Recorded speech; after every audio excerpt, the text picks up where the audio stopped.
Bismillahirrahmanirrahim. Assalamualaikum warahmatullahi wabarakatuh. Tadi sudah banyak yang disampaikan oleh kawan-kawan.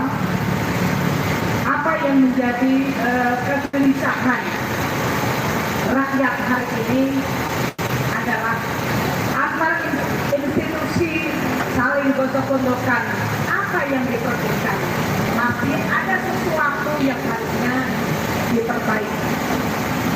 Ini sebenarnya mudah apabila Presiden Joko Widodo turun tangan. Apa yang terjadi? Kenapa ada intimidasi di tubuh Kejaksaan Agung ini? Ini sebenarnya tidak perlu tahu rakyat. Apabila pemimpin negeri ini segera selesaikan persoalan ini.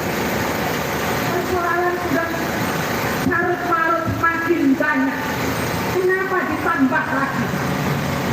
Bukan hanya 271 triliun, tapi masih banyak lagi yang di luar itu.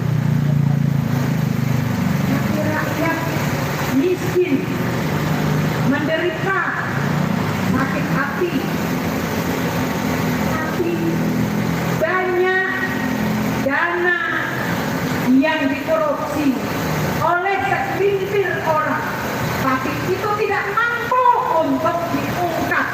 Padahal lawyernya sudah mengatakan ada 8 orang, tapi sampai saat ini ya belum diapa-apain atau sudah diapa-apain, kan gitu. Ini yang harusnya ayo kita bersihkan. Tadi teman-teman kita yang terdahulu sudah disampaikan. Saya memegang satu lidi. Apabila satu lidi itu hanya satu-satu, itu mudah dipatahkan. Apabila satu lidi itu diikat erat, itu bisa membersihkan kotoran-kotoran yang ada di semua lini institusi yang ada di Indonesia. Tinggal tergantung ada kemauan tidak, ada niat baik untuk membersihkan tidak. Ini kan kembali ke masing-masing institusi.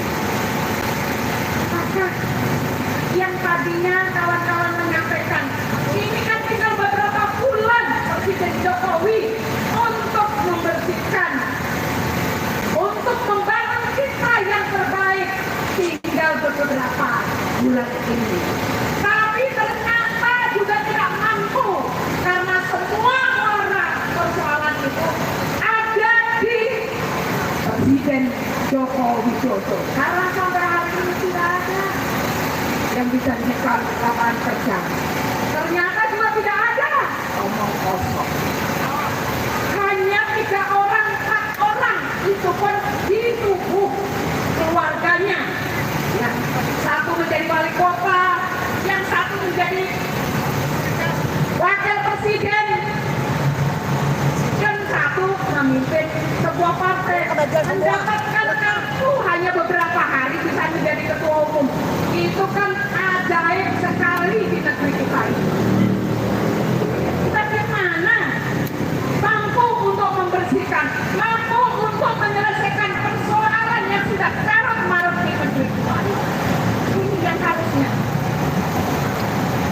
Apakah Jaksa Agung mampu untuk membersihkan?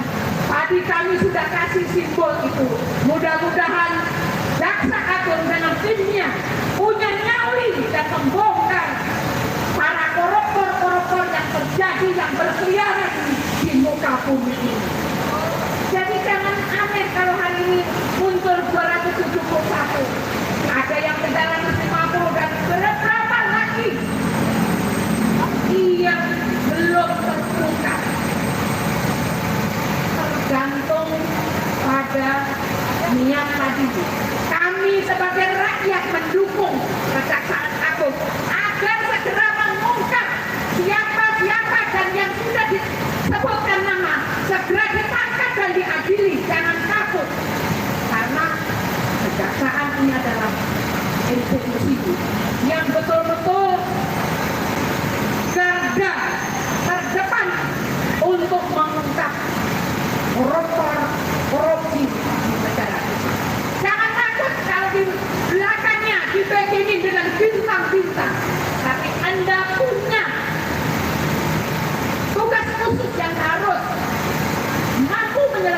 ini, kalau Anda juga masih takut dengan karena ada backingan, ini akan walau-walan, rakyat akan menderita.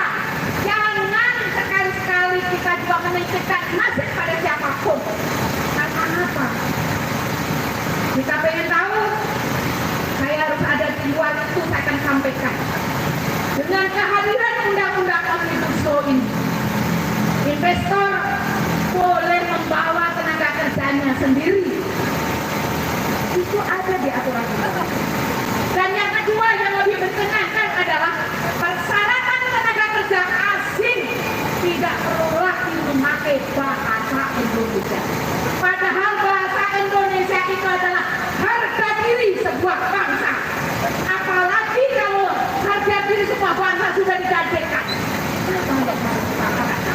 Rakyat harusnya bersatu. Mari kita bersihkan.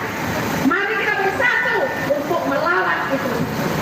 Apabila kita bilang, dan kita juga jangan mau diadu domba dengan Polri, dengan TNI, dengan manapun. Kita ini menyampaikan ini adalah punya tanggung jawab bersama untuk menyelesaikan persoalan-persoalan bangsa ini. Karena rakyat memberikan mandat terhadap Presiden Jokowi, maka rakyat juga harus mengambil alih lagi mandat itu. Apabila Presiden Republik Indonesia, yaitu Bapak Joko Widodo, tidak mampu untuk menyelesaikan ini, lebih baik mundur dengan terhormat daripada dilengsarkan. Itu bukan tabu, tapi itu harus disampaikan kepada khalayak. Memang orang semua takut kalau kita bicara jujur, seolah-olah kita ini penakut. Kita ini adalah tertusuk, tapi kita ini adalah punya tanggung jawab untuk menyampaikan apa yang menjadi persoalan di negeri kita sendiri. Kalau kita sudah takut dan kita tidak mau menyuarakan yang benar, walaupun itu pahit, ya sudah tidur aja. Nanti akan jadi jongos di rumahmu sendiri. Ini yang harusnya hari ini. Maka masih banyak lagi persoalan-persoalan tentang dan yang lain. Itu semua dibekeni orang-orang. Dan itu sudah terang-terangan. Jadi jangan munafik dan aneh kalau kita sampaikan ini. Di mana-mana perusahaan PHK besar-besaran, buruh sudah bekerja bertahun-tahun, tapi dia tidak mendapatkan jasa apa yang dia sudah tanamkan. Dan mereka menjadi kaya, mereka menjadi kaya raya, tapi mereka sudah tidak peduli lagi terhadap rakyat yang notabene menjadi buruh di perusahaan. Inilah yang menjadi kegalauan kita bersama. Maka hari ini hampir mayoritas adalah perempuan yang sudah tua renta. Kita menyampaikan ini karena apa? Kegelisahan. Kita ini tidak tinggal nunggu kapan, tapi kita juga punya kegelisahan ini adalah anak cucu saya nanti akan jadi apa kalau negeri ini seperti ini, dan kita juga tidak mau menyuarakan dan kita tidak mau menyampaikan persoalan-persoalan yang terjadi. Ini yang harusnya kita sama-sama. Saya menangis melihat persoalan yang terjadi. Yang diadu domba rakyat yang di bawah, tapi mereka berpesta-pora, apalagi dia punya pangkat. Ini yang baik. Ayo kita sama-sama, kita bersatu, jangan melihat itu dari kelompok mana, tapi ini adalah tanggung jawab kita bersama. Kalau kita bersatu seperti satu itu, kita akan menang dan mengambil kedaulatan itu di tangan kita. Baru rakyat akan mendapatkan keadilan kemakmuran yang kita cita-citakan. Reformasi 26 tahun, tapi ternyata KKN malah merajalela, bukan lagi malu, tapi justru terang-terangan dan diperlihatkan kepada rakyat. Apakah ini yang dinamakan reformasi? Maka reformasi 26 tahun ini adalah gagal total yang dibidang-bidangkan oleh itu aja. Terima pihak. Apabila ada kekurangan, ada yang merasa tersinggung, saya tidak sengaja begitu, tapi ini harus saya sampaikan.